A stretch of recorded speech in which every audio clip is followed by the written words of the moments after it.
Is Springfield, Ohio, wrecked from the Haitian migrant crisis? Blaze Media correspondent Julio Rosas recently spoke with a resident and former journalist, Bill Monaghan, and here is what he had to say about citizens voicing their opinions.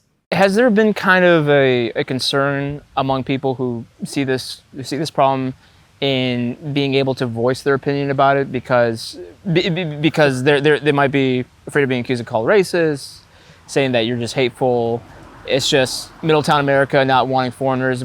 Has there been a concern about that? Oh yeah, definitely. I'd say that's a huge concern people have because you can see it. If you go back at the old city commission meetings, they ignore you when you're talking. They just sit there and look at their timer and wait until your 3 minutes are up. There was more give and take back before. Now they've kind of tightened that up. But they ignore you. They insinuate that your concerns are based in some sort of misplaced racial antipathy.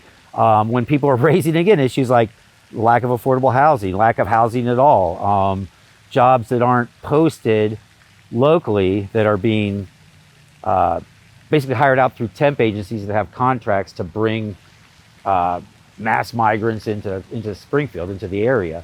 So yeah, so again, being ignored and being called racist is, I think, a big part of the reason why people are concerned about talking. Bill joins us now. So thanks so much for your time. I want to start with just asking you how your town has transformed since the migrants arrived. Well, again, I think the big thing is the impact it's had on housing. Rents went way up a couple years ago, and I'm sure they're still going up more. Um, and People are getting put out so that they can bring in migrants who are able to pay more because they're getting subsidized. There's also concerns that the public safety system was kind of bad for a while. Springfield has all led the state in certain categories of violent crime for a long time, and we passed a levy to increase police and fire services, but somehow we ended up getting less. There's slower response time by the police, EMTs. They're hampered. A lot of times they'll go to a situation where no one speaks English, so they have to wait, get an interpreter on the line. That I understand costs like $1.50 a minute to this bill to the city. So like a 15-minute call might end up being a 45-minute call plus all the added expense.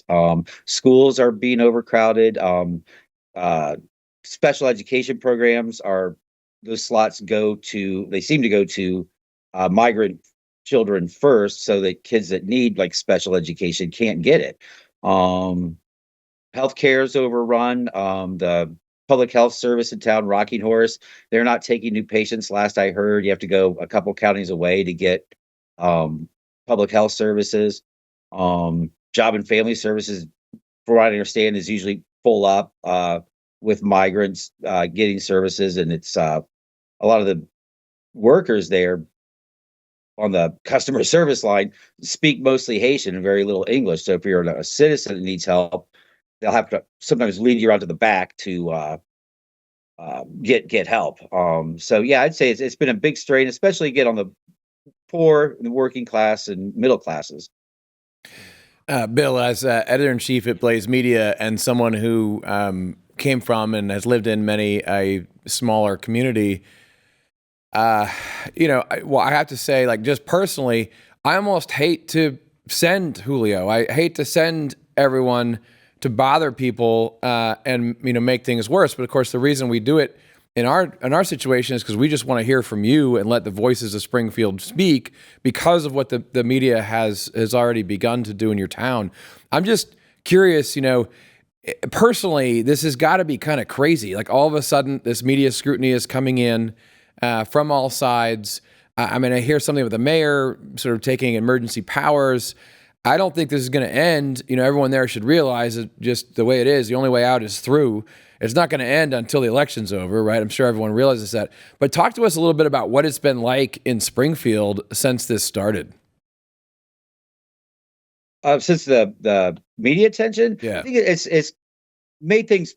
It's heightened the divisions in the community. Again, when people raise concerns, they're talking about economic concerns. Yeah, some cultural clash things, but the opponents, the visiting team, the proponents of the mass migration, they always go back to, your comments are racist, your comments are hateful, and there's really not been much in the way of, that kind of antipathy at all. Again, people are worried about not being able to afford housing here, or if you can't afford it, all your money is going to your housing. You're left with very little after that. Yeah, it's just creating a lot of hardships. The extra attention, again, I think it's just highlighted the divisions that were here. That kind of artificial divide of anything you bring up, we're just going to go back to this playbook of calling you names and ignoring your concerns. So it's just made matters. I don't want to say they've made matters worse. It's just intensified it. I mean, I think it is good. There's national attention on this. People are starting to realize this is already happening in other towns. Yes. And yeah, I just hope people in towns where this isn't this far along can see what's happening here, so they can maybe take measures to safeguard their communities from being just completely overrun. Bill, how long have you lived in Springfield? I'm 62, and other than school and my first couple of entry-level jobs, probably 57 of 62 years. Okay. In about a minute that we have left with you, I know it's so difficult to even just put this into words, but do you think that your town will ever return to what it was, what you grew up with, what you knew most of your life? Oh no, that's that's out the window. I think again, no matter how the election goes, I don't think there'll be a lot will change here. I think it might slow things down. It might even reverse it a little bit. But it's going to be a very different town, and it's been changing, for decades, but this has really accelerated kind of the decline for, again, working class people. Well, Bill, thanks so much for taking some time to talk not only with us, but also with Julio Rosas earlier this week. They were great. Julio and Charles and Scooter. Yeah, they were great to work with. I appreciate your guys' time. Thanks so much, Phil. Thanks. Yeah, and we'll have videos coming out of Springfield all week long. Yeah, we have talked to many people there. We're just going to show their words, like Bill's words. I mean, Bill seemed like an interesting guy. I would like to talk to him for another hour here on Blaze News Tonight. But, we're just going to keep shining a light on this. This is why we do what we do. This is why we're here. So we won't stop. And this is going to become an issue, I guarantee you, in the vice presidential debate.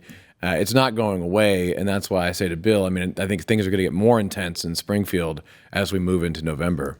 Yeah, absolutely, they will. And things were getting more intense last night. We both were at an event last night. Tucker Carlson was in town, and Roseanne Barr was his guest on stage with him. And Roseanne has some spunk in her still, despite her getting up there in age. Yeah, this was realignment in real time. Roseanne Barr was saying things that you wouldn't believe. And maybe you would. Yeah, maybe you would. Tucker was, I think, his facial expressions were honest to what he was thinking afterwards. Wow, that was amazing. So very interesting to see live events coming back. I think that's just the future, real human events with real human people. And I think a very interesting mix of issues that they were talking about. Yeah, and you mentioned the live events part. As Tucker was rolling his show open, he said, the one thing that you can't censor is a live event, right? Mm-hmm. You can't edit that. You can't take that out of context. There's a lot of power in that. Yeah, this is why the interviews in spring, you just go and talk to people. Go and talk to people. That's how you should learn things. That's what journalism should be, and that's what we're going to do. That's why we need your support to subscribe to Blaze TV and Blaze News. This is what we're going to do.